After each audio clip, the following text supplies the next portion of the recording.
government. Yeah, fuck the government. What they have done for us. Taxes and bullshit, that's what. And you know what I've been thinking? You know what I've been thinking?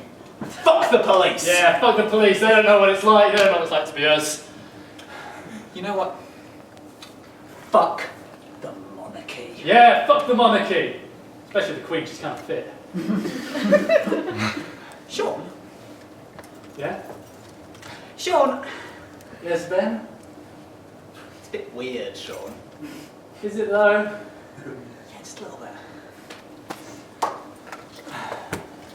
Sean, you know when I say fuck the monarchy? So, what I don't mean like, oh, you know, fuck the monarchy. Fuck the monarchy. Are you telling me that you're not sexually attracted to the Queen? Not even a little bit. Oh. Ben, how long have we been friends now? 2 years, give or take. And all this time you've been, you know, going, fuck this and fuck that and fuck everything. Yeah, and it doesn't mean that I want to literally put my penis inside something. You remember that argument we had a couple of months ago, which you ended by saying, fuck you, Sean? Yeah, I'm sorry about that. I was really confused afterwards because you headed in the direction of your house. And my house was much closer. Oh, so you thought... Yeah. And after that argument, was that when you went around telling everyone you got a new boyfriend? Yeah. And you thought that I... No. Then I'm going to have to go home and rethink my life. That's probably a good idea. So just to clarify, me and you, we're not... Not even a little bit. To be honest, I thought about it and I just threw up in my mouth a little bit. I'm not going to lie, that hurts a little bit.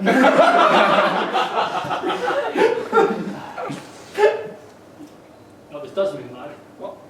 I can ask you out the Queen. Perfect! Okay, so, yes.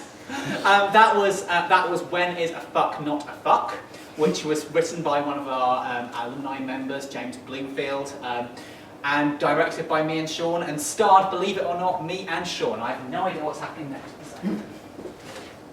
So, Proteus, seamless transition. Well, Proteus. I know what everyone's thinking. It's the question on everyone's lips. Is tonight the night I overthrow Ben and feed him to the crocodiles? And the answer is, not really. Ben was fed to the crocodiles weeks ago. I'm just Ben's body, reanimated like a puppet. No.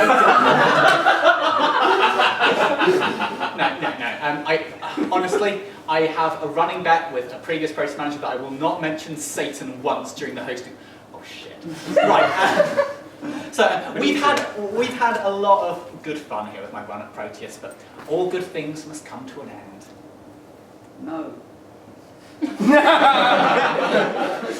Interesting point. Hamster. Yes, this is just like when your hamster died, Ben. Other people's stupid hamsters end up dying, but my hamster, no. My hamster just lived until he was old and getting a bit frail, and then he went to live on a farm. Oh. To distract you from the inevitability of death, Why, Mr. Squeaks, you were so young! we have a sketch for you. This is The Great Train Kerfuffle, written by Sam Kent and myself, and starring, now I'm going to have to do this all in my head because I had to change a few people around last minute, starring Max Barker as the narrator, Ned Janner as Raleigh, Pippa Abbott as Walter, and Rachel Roberts as Patricia. And, welcome to the stage. Oh, and Sam Kent is that guy, Charles Johnson. Well, hello there, ladies and gentlemen. Tonight, we will be retelling the story of the Great Train Kerfuffle of 1842. Our story starts with Charles Charleston, a wealthy businessman who inexplicably died recently. Look at all my money! A meeting was held by his three children as to the matter of their inheritance and the challenge posed to them. They were to construct the greatest railway network throughout the great United States of America.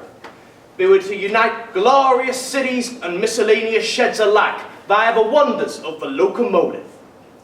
The first to arrive was Walder Rocktop. Patricia Felthart the third, the second born, was the next to arrive. And the third one to arrive was the third one to arrive. So Raleigh, Heston, Bigglepuss.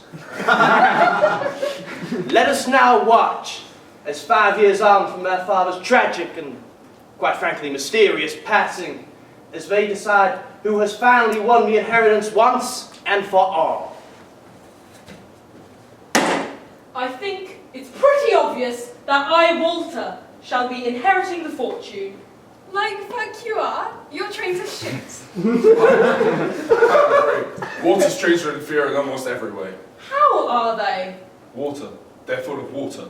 I mean, they carry water. People need water. You might have a valid point if they were specialist carriages, but they're literally just full of bloody water. It's waist deep for passengers. I, for one, enjoy the sloshing. Nobody enjoys the sloshing. iPhone was merely swept out at the next station. I felt like a used condom in a flush toilet. Wait, those haven't been invented yet. Well, I think we all know my trains are clearly best. Oh, pish posh! Your trains are full of coal.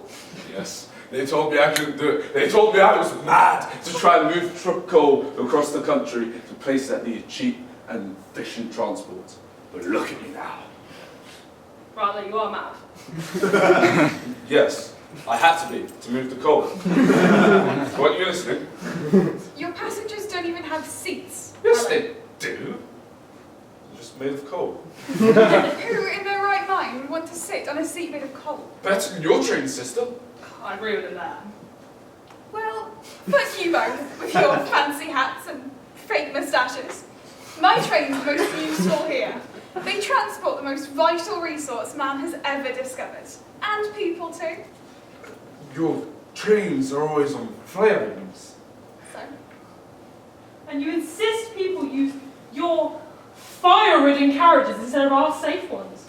you're forgetting, I'm the only train service with central heating. Because your trains are literally on fire. They're literally being centrally heated. And I think we know that my passengers had the best enjoyment from their travels. Well, it would seem that their conversation got derailed. The desire for us shoe. I think we need an impartial party. But who would we trust to judge us fairly? There is only one man, one person of which we can trust, who is a true train tycoon and a true American, and that person, let me just check, is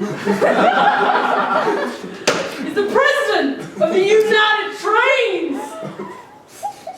But how do we get him to come and view our train networks? I can summon him using this ritual. It's not satanic, I swear. Okay, right, so we're going to need 4 people, so, narrator, can you, assist us?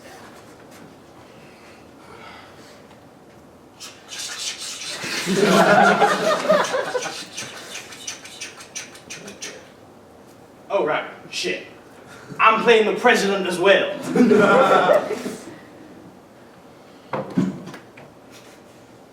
Talk amongst yourselves. So, seen Mother lately? She's dead. Oh. That tends to happen. Oh, right, yeah. Oh, right. Oh, it is I, the president of the United Trains. Who here has summoned me? Mr. President, we need your help in a matter of great urgency. I'm always ready to help my fellow train tycoons. How can I be of assistance? We need you to tell us which one of us is the best train tycoon. I will now consult the great train guide for guidance. Where is it? Shit. It's over here. It's over here. Excellent. Right. Which one of you has the largest trains? Oh, that's easy. I obviously have the largest trains. How many carriages? Oh, it's like that. Never mind. I just thought someone might finally acknowledge my creation of the triple-decker train. That's incredible. How have they run? There are no survivors. Okay. Which one of you has the fastest train? That would be me. They're so fast, the passengers don't even have time to get on. It's amazing. How do you do it? Well, have you seen that episode of The Simpsons? The one with the monorail? No. Good, 'cause it's nothing like that. Right. And lastly, which one of you has the most sensible train? Me. I am so sorry. Well, we have a winner. It's Rally. What? Yes, he's the only one of you jackasses that hasn't been killing people left, right, and center. Well then, you've killed nearly 2,000 people with your high-speed sloshing. But Patricia, you've burned entire cities down to the ground with your flaming stacked trains. Whereas you, Rally, you've only killed people through boredom and preventable hemorrhoids. Who the hell thinks Taken Free is an acceptable film to be put on as entertainment? Anywho, between you, Walter, and Patricia, you've killed nearly 4,000 people. 4,001! Bang! Walter, what have you done? I've just shot someone. I thought that'd be pretty obvious. That was safer in the other road. I am victorious. I shall get father's inheritance! The hell you will! Father! Nope, still dead.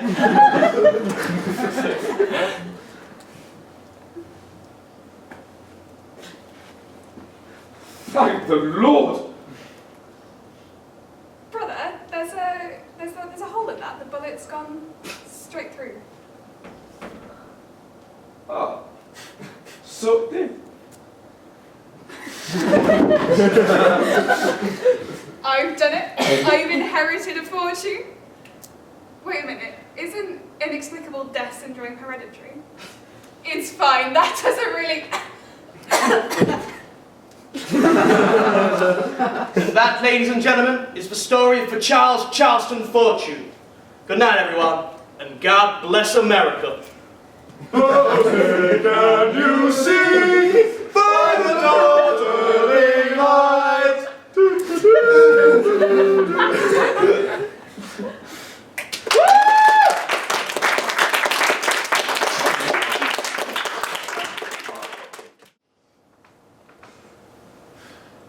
Thought I might find you up here.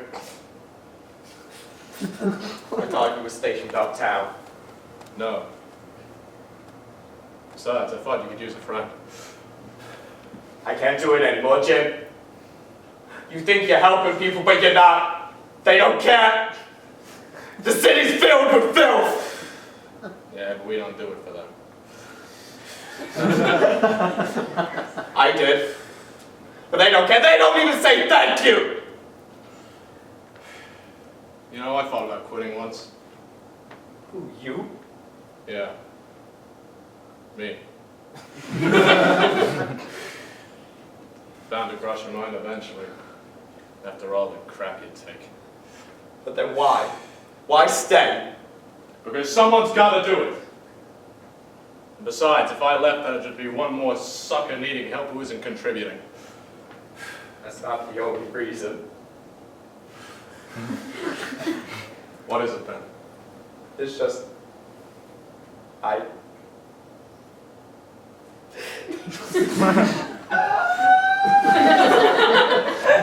couldn't help her! I made one mistake, goddammit! And now she's gone! You're bound to make mistakes eventually. You can't save everyone. But it's my job, damn it! If I can't do it, who will? You can't solve every problem. There's no point dwelling on it. You just gotta move on and help the next poor sap who appears. Yeah. Hey, Jim. Thanks. So much. Hey, this job isn't for everyone. But you're tough. You'll get through it. I will.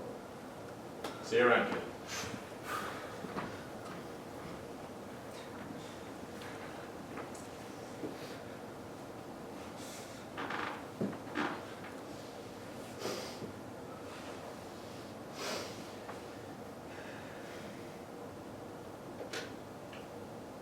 BT customer service, how can I help?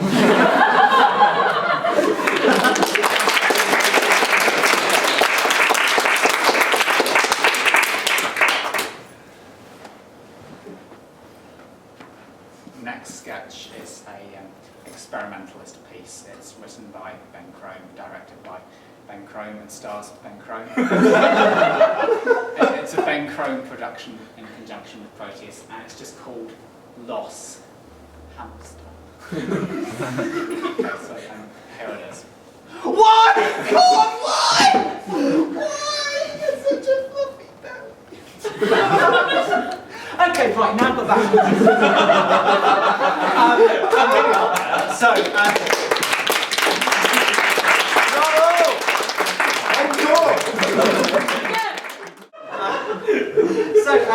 let's lighten the mood back up a bit. Our penultimate sketch is another collaboration between Sam Kent and Sean Thurgood.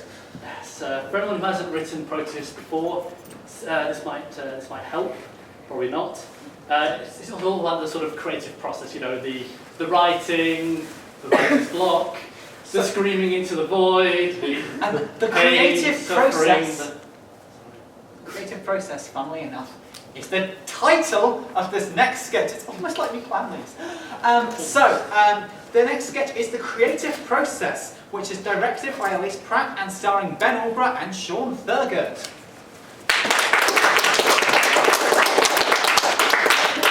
So, you want to write Proteus. Well, you're wrong, you don't, it's awful. You get hooked in, it's a drug, you're done for life. I've started writing Proteuses this time last year for Callum's last Proteus, and I haven't stopped since. I can't remember the last time I attended a lecture. But anyway, the creative process is, you know, it's different for everyone. It's different people doing different things to basically get what makes them funny, what makes them clever, out onto a piece of paper.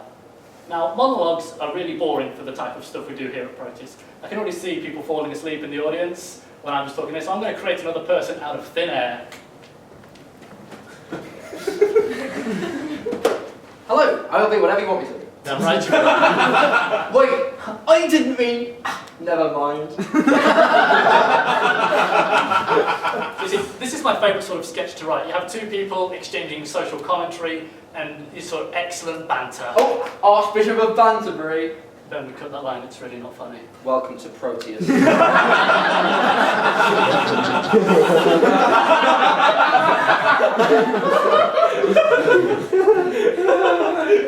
So first things first, you're going to want to create your characters. Now, these can either be characters that already exist or characters that you're going to create and they're going to establish themselves through your writing. Yes, so you can use existing characters like Jesus, Harry Potter, or Hitler. You know, these characters are going to act and react in indefinite ways. You know, it can be fun to put them in alien situations. Yeah, like Hitler in Wonderland. Hitler in space. Hitler 2, Electric Boogaloo. Any suggestions from the audience? Hitler in the Chocolate Factory. It's a bit much, don't you think? Obsessed with Hitler. So anyway, you've got your characters. Yes, you need a story. So, what could the story be about? It could be about someone's struggle to find love, someone's struggle to find hate, someone's struggle to... Ben, you know everyone's not struggling, right? He is. See it. When you do have an idea, though, it's great to get it down on a piece of paper or to record it in some way. Personally, what I like to do is I use my phone to, like, you know, just record into. Note to self: make sketch about man with phone. To self: check on leukemia. I meant to say leprosy, but you know what? They are very different things.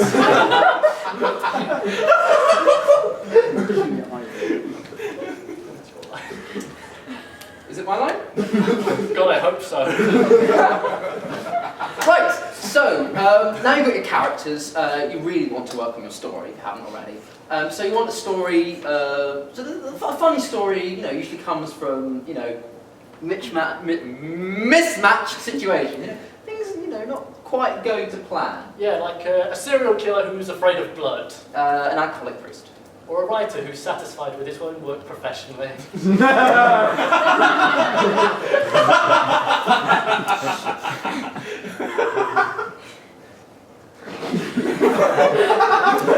Sometimes it can be funny to inject a little bit of profanity into your work. I thought you were going to swear at me then. No, I wouldn't do that. That's rude. It can also be funny when your characters change their opinion. Fuck you! I think the most important thing to remember about Proteus, though, is that your little thing should have a satisfying conclusion.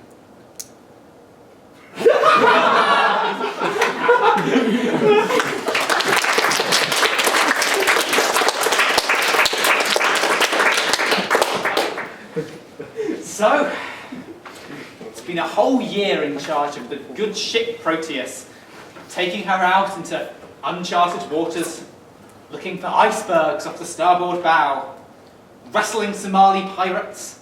Is that metaphor working for you? I'm a bit tired, I've got to admit. But all nautical metaphors aside, it's been a hell of a run. Where else, even in the theatre, could we see the rich tapestry of life, death, and Satan, mostly Satan, we've seen in Proteus this year? So I'm going to leave you all now to go on to higher things. That's a bit presumptuous, don't you think? So, as I enter heaven in just a few moments, I will be thinking fondly, and I forgot my line. it's okay, it's meant to generally react. Yeah, okay. I'm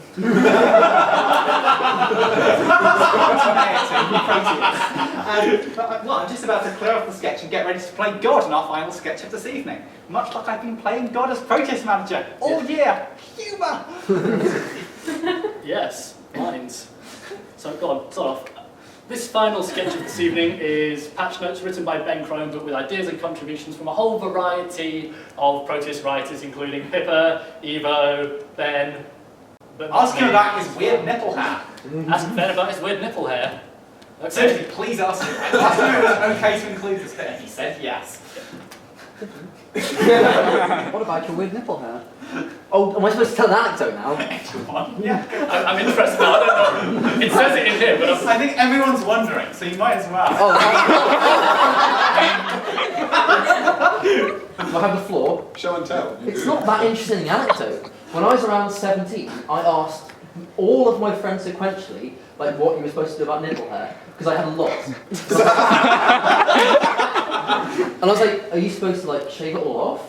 And then, why are you asking me? Stop asking. It was like a long period of time that I was uncertain. And you know what? I still don't know.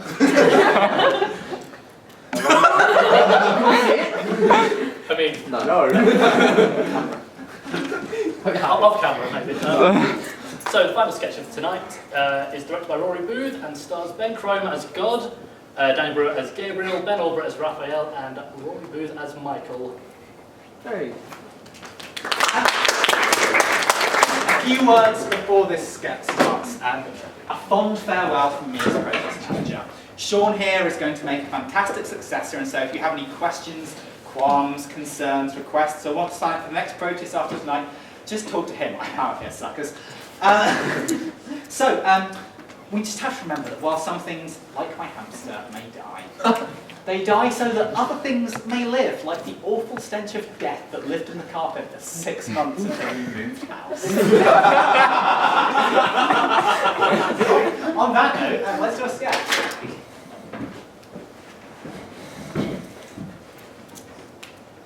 So, hello everyone. Welcome to the meeting. First things first, I'm God, and for the sake of the minute, I'll be chairing and present as Gabriel, Michael, and Raphael.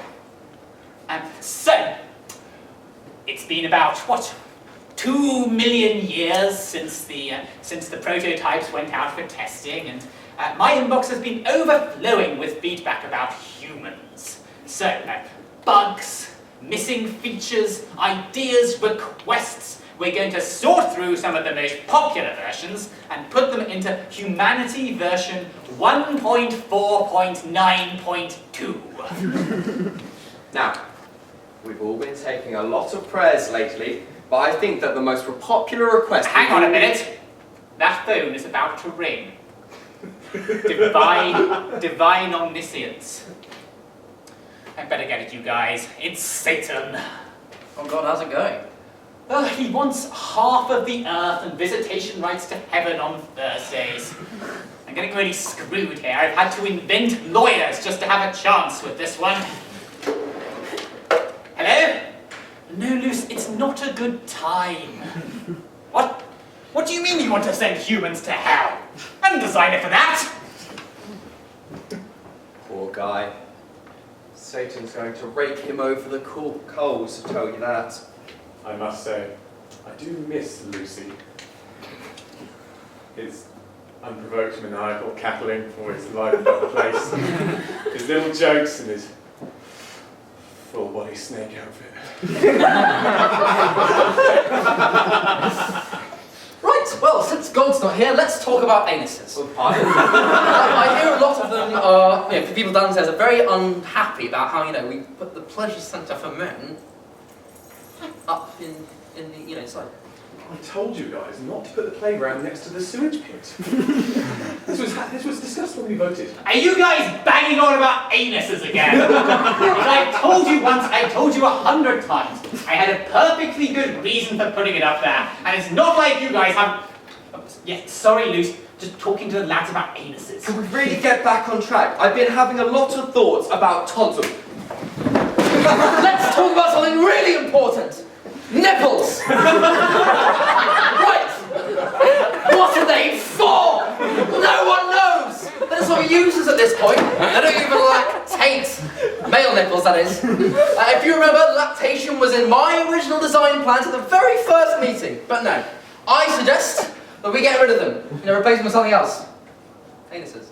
I think we should really talk about bug fixes. Well, nipples are pretty useless. They're not really a problem now, are they? Now, I think we can all agree that tonsils and the appendix... Look! I know that they're not quite as glamorous as your nipples, but let me tell you, when the appendix goes boom! What about hair? Yeah, hair. Gets everywhere, sticks to things. Humans hate it. I think we should replace it. I've got a plan. So, you have. Humans hate hair, but what do humans love? Senseless violence. Female nipples. The senseless pursuit of monetary gain. Ooh! No. Humans love pasta. So, I think we should replace all human hair with spaghetti. How would that work? I have everything planned out. So, you see, humans always complain about their hair getting greasy, sweaty, and nasty business. So I think we should replace sweat with tomato sauce. And everything would work on a similar premise, you see. So whenever humans got dandruff, it would be replaced with parmesan. I really think that we should get back to the meeting. Just one moment. Sorry, Michael, but... No, that's right. No. I hear you. Now, come on, guys. It's one of our most divisive features. It's the elephant in the room. We've all been thinking about it. He's been thinking about it. He's been thinking about it. He's been thinking about it. She's been thinking about it. She's been thinking about it. Erections! No. One minute. I think God's off the phone. God. Well, that was meant to happen. How did it go, God? All that bad, huh? Listen, God, we've been terribly useless without without you. maybe you could, have a go, help us out. You'd be much better at it than us. we three are about as functionally useless as male nipples. We need your help. You guys really mean that? Oh yeah, big man, G-O-double-T! Yes. Well, I suppose I've got a few ideas. I think we should abolish the little toad because I want to fuck with Richard Dawkins. And I've had some more ideas as well. You know what humans really love? Not pasta. A booze-up. But it takes ages to make alcohol. All that messing around with grapes and yeast and shit. So how about, instead of all of that, we just make it so they can turn water into wine? Yes, go on. And speaking of water, too many of them have been drowning lately. It won't do. It's almost like I shouldn't have ever flooded the earth in the first place. So, too many of them have been drowning, so I think we should make them be able to walk on water. Much safer all round. I hope you guys are all getting this down. Oh, yes. And finally, I think too many of them are dying altogether. It's getting very crowded up here, all these little buggers in robes with harps. Nope, won't do at all. So I think we should make it so that they can come back. But we don't want them abusing it. Give it kind of a 3-day cooldown, so not just doing it all over the place. Okay, but God. But what about if they could fly? Oh God, look, I hear what you're saying, but these are some pretty big changes, I think we should do some preliminary testing. Maybe, just maybe, we can repurpose one of your, real dolls, make it into a man, send it down to Earth, I hear Bethlehem is very good this millennium. Yeah, have a little holiday, You do take 30 years off. Come on. I suppose Satan would get a bit jealous. Lucy takes it. Absolutely. Right, I'll crack open my sack of spare anuses and I'll get going. See you guys in 33 years. Oh, right.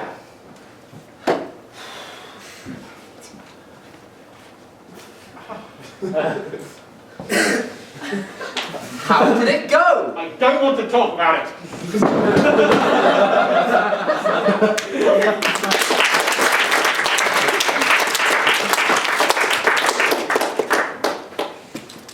So yeah, that's Proteus, pretty much. So, Sean, you're the new Proteus manager. What's going to happen next? Oh god, so many things. Oh, where do I begin? Money, wealth, power, minions. Oh wait, no, that was your deal. Yeah. Tell you what, I'll just settle for people signing up for the next Proteus, so come over here and sign up if you're interested. And if you're not interested, then fuck off. When's the next Proteus? That's a good question. Evo, you're the first one to leave now. Hi, in the episode of Itchy and Scratchy, where he's playing his ribcage like a xylophone, he plays 2 distinct notes on the same ribcage. Are we supposed to believe this is some sort of magic xylophone?